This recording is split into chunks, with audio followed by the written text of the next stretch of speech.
जय जिनेन्द्र।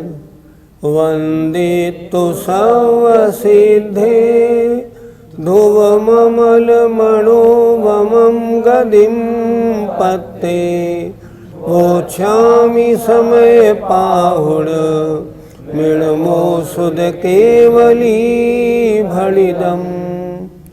पंच परमेष्ठी भगवान की जय। पिछली पाठशाला में ये बताया था कि जो शुद्धोपयोगी मुनिराज होते हैं वे पुण्य भावों की, धर्म की भी इच्छा नहीं करते। आज ये बताएंगे धर्म के अलावा अन्य की भी इच्छा उनके नहीं होती। क्यों नहीं होती? वो अपने आत्मानंद में ही निमग्न रहते हैं। उनकी किसी वस्तु के ग्रहण का भाव बनता ही नहीं। गाथा नंबर 223 देखिए। अपरिग्रहो अनिच्छो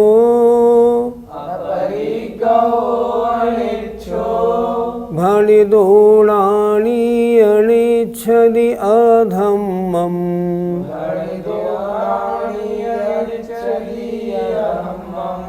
अपरिग्रहो अधम्मस्य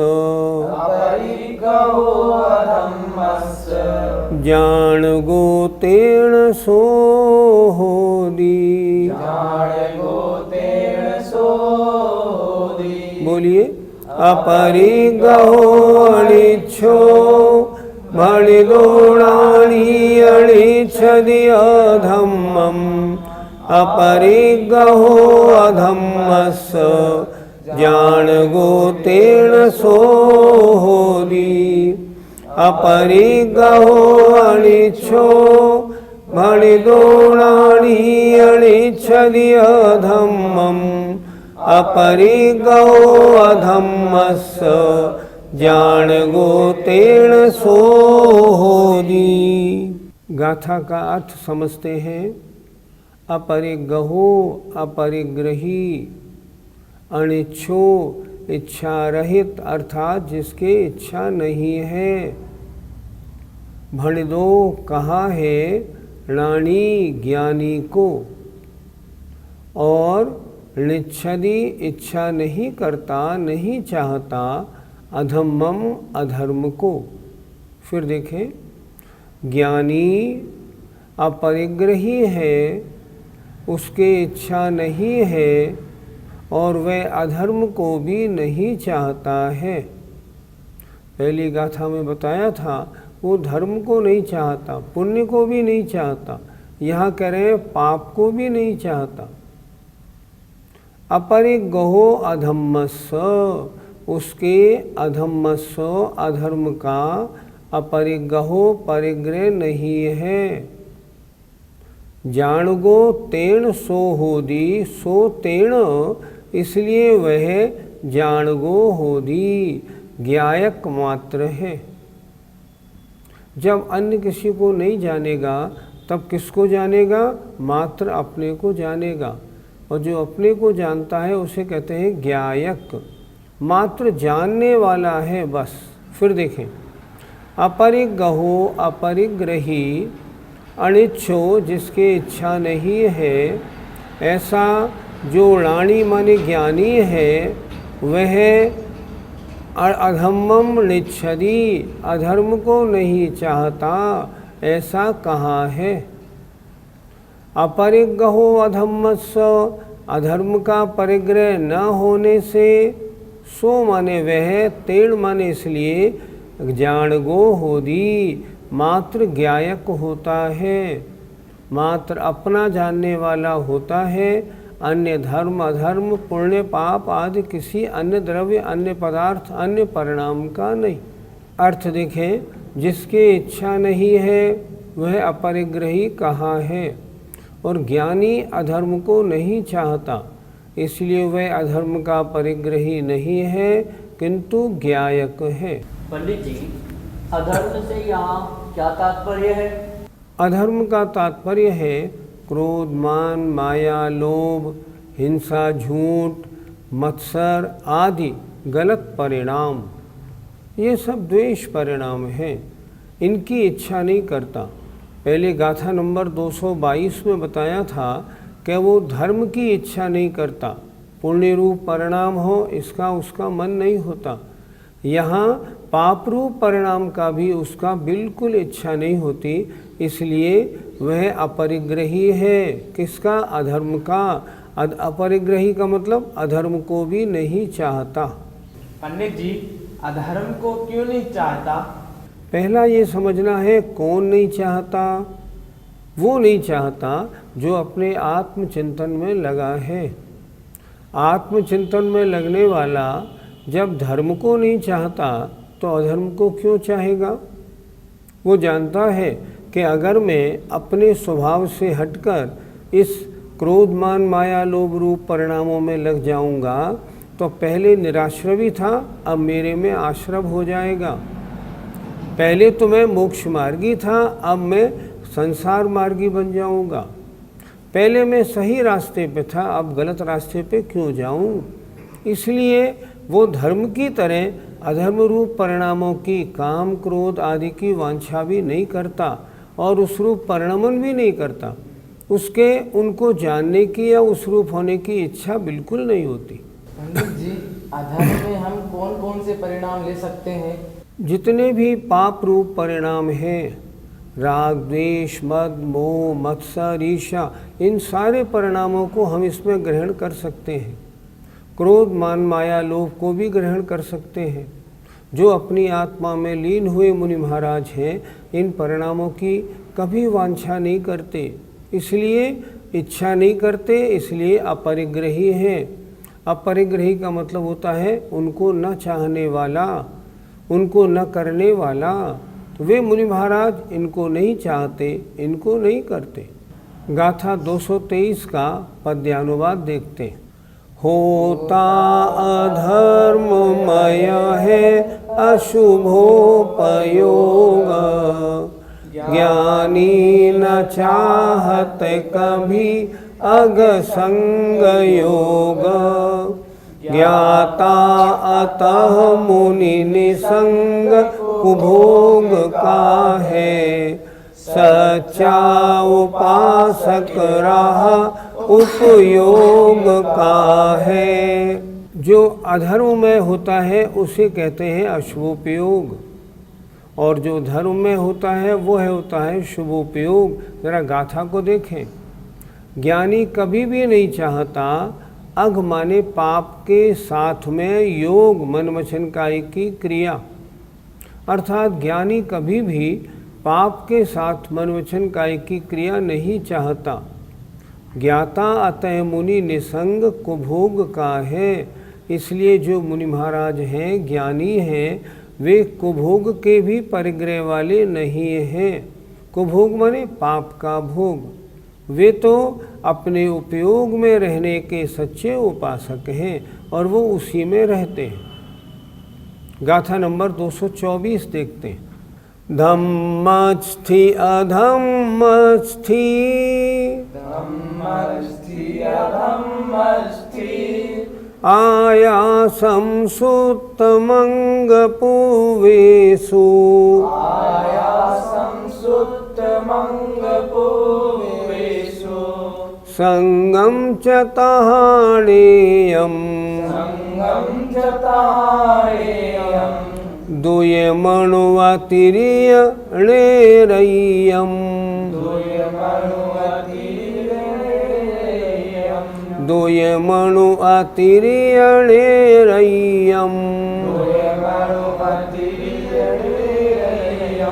बोलिए। धम्मस्ति अधम्मस्ति, आयासं सुत्तमंग पूवेषु, संगम च ताहाणेयम्, दुयमणु अतिर्यणेरय्यम्। धम्मस्ति अधम्मस्ति, आयासं सुत्तमंग पूवेषु, संगम च ताहाणेयम्, दुयमणु अतिर्यणेरय्यम्। गाथा का अर्थ देखिए।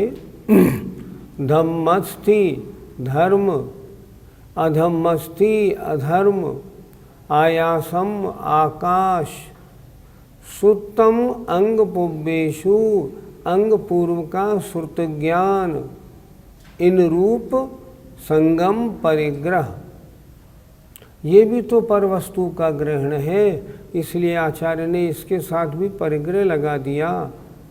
धर्म द्रव्य, अधर्म द्रव्य, आकाश द्रव्य और अंग पूर्वों का श्रुत ज्ञान रूप जो परिग्रह है।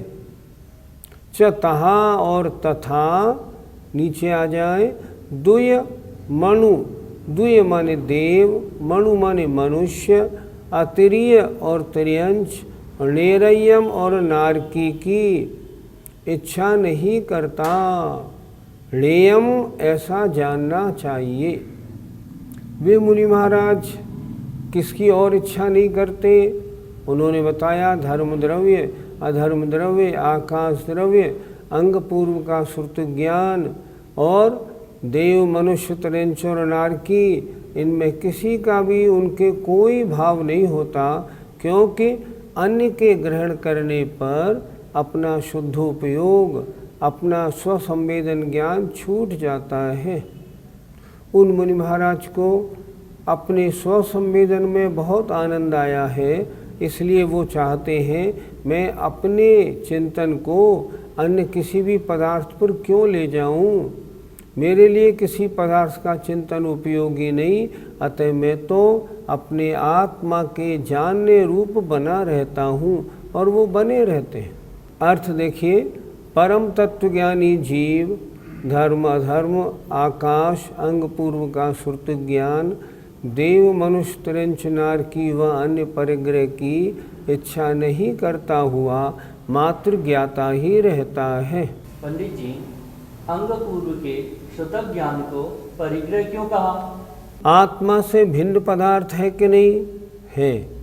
अंग पूर्व का श्रुत ज्ञान, मान लो अगर आप ध्यान में हैं और आप तत्वार सूत्र का भी ध्यान करते हैं, तो उस समय आत्मा से तो आप हटे, और यहाँ चिंतन हो रहा है, उन्हें अपने आत्मा में इतना आनंद आ रहा है कि वो आत्मा से हटने की बात ही नहीं करते, सोचते ही नहीं। वो तो ये कहते हैं इसी रूप बना रहूं, इसी रूप बना रहूं। इसलिए यहाँ उन्होंने कहा अंग पूर्व जो श्रुत ज्ञान है, वह श्रुत ज्ञान भी मेरे चिंतन में इस समय ना आए, मुझे उसका चिंतन भी नहीं करना। क्यों? मैं इस समय शुद्ध आत्मचिंतन में लगा हुआ हूँ, और वो उसी में लगे रहते हैं। इसलिए शुद्ध आत्मचिंतन के काल में श्रुत ज्ञान, अंग पूर्वों का भी ज्ञान उन मुनि महाराजों के नहीं रहता। पंडित जी, क्या द्वादशांग का चिंतन ही है? अलग अलग स्थिति परिस्थिति की बात है। जब मुनि महाराज शुभोपयोग में हैं, तब द्वादशांग का चिंतन उपादेय है, क्योंकि शुभोपयोग के लिए क्या चाहिए? धर्म का, जिनवाणी का चिंतन चाहिए, आधार चाहिए। तो जब उन्हें शुभोपयोग में लगना होगा, तब तो द्वादशांग का चिंतन उनके लिए उपादेय है। पर यहाँ चर्चा किन की हो रही है? यहाँ चर्चा उन महाराज की हो रही है जो मुनि महाराज अपने आत्म स्वरूप में लीन हैं, जो शुद्धोपयोगी हैं, जो आत्मा में इस तरह डूबे हुए हैं कि उन्हें अन्य किसी की कोई चिंतन आवश्यकता कुछ नहीं है। तो ऐसे समय में जब मुनि महाराज शुद्धोपयोगी हैं, उस समय ये द्वादशांग का चिंतन उपादेय नहीं कहा जाएगा। उस समय उसके आधार से आत्मचिंतन ही उपादेय कहा जाएगा, द्वादशांग का चिंतन नहीं। धर्म अधर्म द्रव्य को परिग्रह क्यों कहा? आत्मा से भिन्न जितने भी पदार्थ हैं, वे सबके सब परिग्रह हैं। धर्म द्रव्य का चिंतन करना परिग्रह है। मैं धर्म द्रव्य का चिंतन क्यों करूं? मैं अधर्म द्रव्य का चिंतन क्यों करूं? मैं आकाश द्रव्य का भी चिंतन क्यों करूं? क्यों? इनके चिंतन से क्या? मैं तो अपने आत्मा के शुद्ध स्वरूप का चिंतन करता हूँ, ताकि राग द्वेष आश्रम मेरे दूर हट जाएं और मैं मात्र शुद्धोपयोगी बना रहूं। इसलिए इस समय में धर्म अधर्म द्रव्य का चिंतन या अन्य किसी भी पर पदार्थ का चिंतन मुनि महाराज नहीं करते। पंडित जी, चारों गतियों को परिग्रह क्यों कहा? ये भी तो आत्मा से अलग अन्य पदार्थ हैं। मान लो नरक गति का चिंतन करते हैं, नरक गति में ऐसे ऐसे दुख हैं, ऐसी ऐसी पीड़ाएं हैं, नरक गति कैसे प्राप्त होती है, त्रिंज गति के दुख कैसे हैं, त्रिंज गति किन जीवों को प्राप्त होती है, मनुष्य गति के दुख, देव गति के दुखों की चर्चा, मनुष्यों में भोग भूमि और जो देव हैं उनके सुखों की चर्चा। अगर अपनी आत्मा में इन दुख और सुखों की चर्चा को वो ले आते हैं तो अपने आत्म स्वरूप से तो भ्रष्ट या च्युत हो जाते हैं। इसलिए परिग्रह का मतलब है अन्य का ग्रहण, अन्य पदार्थ का ग्रहण। ये भी तो अन्य पदार्थ हुए। आत्मा के अलावा जितने भी पदार्थ हैं सारे के सारे अन्य पदार्थ हैं। मुनि महाराज जब शुद्धोपयोग में हैं तब आत्मा के अलावा किसी भी पदार्थ का रंच मात्र चिंतन नहीं करते, इच्छा नहीं करते। अगर करेंगे ना तो अपने आत्म स्वभाव से च्युत हो जाएंगे, फिर तो आश्रव बंध प्रारंभ हो जाएगा, शुद्धोपयोग समाप्त हो गया। इसलिए वे मुनि महाराज धर्म अधर्म आकाश द्रव्यों का भी चिंतन नहीं करते। पंडित जी, ऐसे ज्ञानी मुनि अपनी आत्मा का चिंतन कैसे करते हैं? वे मुनि महाराज आत्मा का चिंतन कैसे करते हैं? लिखा है समय सार जी में। समय सार जी जैसा अन्य महान ग्रंथ नहीं जो आत्मा के शुद्ध स्वरूप का वर्णन करे। उन्होंने बहुत अच्छी तरह लिखा है, अहमिको खल शुद्धो लिम ममो लाण दंसन समग्गो। मैं एक हूँ, निश्चय से शुद्ध हूँ, लिम ममो ममत्व परिणाम रहित हूँ। अन्य कोई भी पदार्थ मेरा बिल्कुल नहीं है। कैसा हूँ? लाण दंसन समग्गो, मैं तो ज्ञान दर्शन से परिपूर्ण हूँ। तम में ठिदो, मैं उसमें स्थित होता हूँ। तच्चित्तो, मैं उसी रूप होता हूँ। सब्बे एक खदमनेमी, और मैं इन समस्त आश्रव बंधों को दूर नष्ट करता हूँ। ऐसे वे चिंतन वे मुनि महाराज करते हैं और अपने शुद्ध आत्मचिंतन में लगे रहते हैं। और भी ग्रंथों में जैसे परमात्म प्रकाश इष्टोपदेश में आत्मा के बारे में बहुत सुंदर सुंदर गाथाएं दी हैं।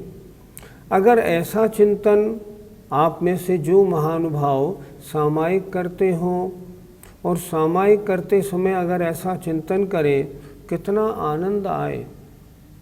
सामायिक शब्द की वास्तविक परिभाषा है समय माने अपने आत्मा के निकट में रहना सामायिक है। अर्थात सामायिक में आत्मचिंतन की प्रमुखता होती है।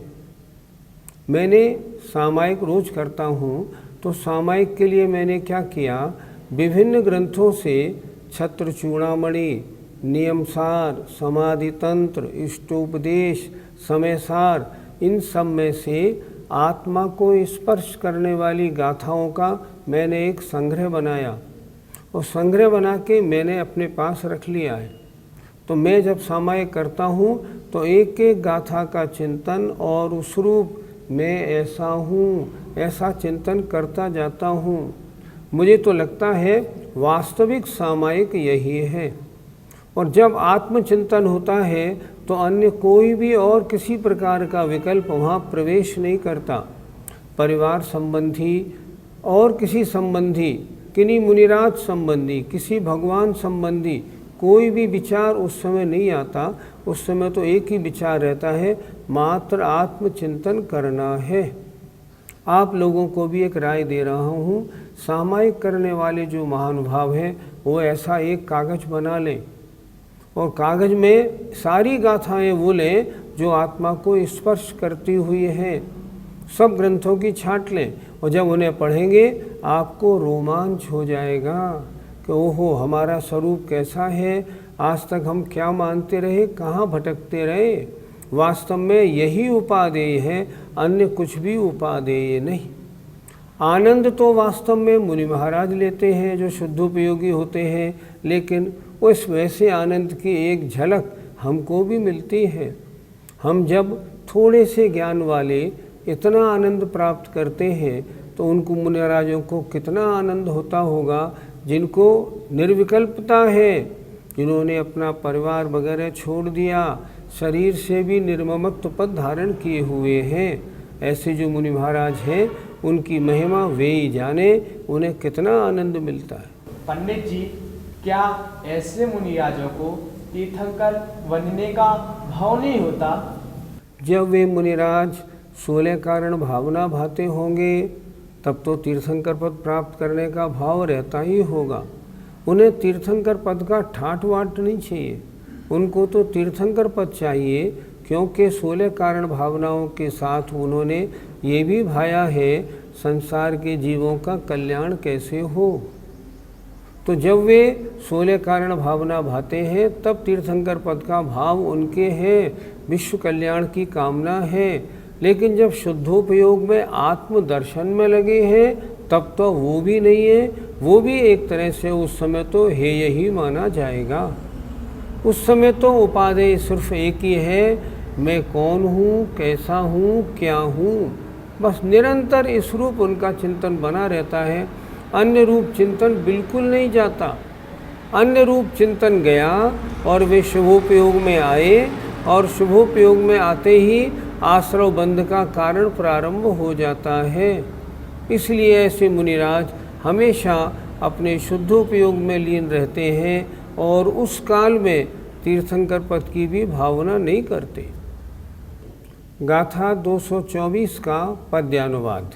तत्वार्थ का सब पदार्थन का यथार्थ, शब्दार्थ अर्थ गहता सबके हितार्थ, साधु तथापि श्रुत का अभिमान त्यागी, संसार सौख्य नहीं चाहत वीतरागी। यद्यपि सभी शास्त्रों के एक एक शब्द का अर्थ वे मुनि महाराज ग्रहण करते हैं, सबके कल्याण के लिए, अपने कल्याण के लिए भी, परंतु यहाँ जिस समय राग द्वेष से रहित हैं उस समय उसकी भी वांछा नहीं, संसार के किसी सुख की वांछा वे नहीं करते। जय जिनेंद्र। इस कार्यक्रम के पुण्यार्जक परिवार है Shri Parasnath re rolling mills limited, Durgapur 1, Bardhaman, Paschim Bangal. Amita Jain, wife of Anil Kumar Jain. Sangeeta Jain, wife of Vipin Kumar Jain. Manak Chand, Kamla Devi, Rakesh, Neetu, Rishabh, Saumya एवं आयुषी मुशरफ। B123, Sethi colony, Jaipur, Rajasthan. श्री जनार्दन प्रसाद जी, श्रीमती पतंती देवी, मुकेश कुमार, साक्षी, ईशा, मोना खंधार, श्री किशोर खंधार, श्रीमती सुषमा खंधार, परिमल खंधार, अहमदाबाद। शुल्लक 105 श्री ज्ञान सागर जी महाराज की पुण्य स्मृति में श्रीमती शांति देवी छाबड़ा, पटना, बिहार। ईसरी पारसनाथ एवं उनके पुत्र पुत्रवधू श्री अशोक उमा, पटना।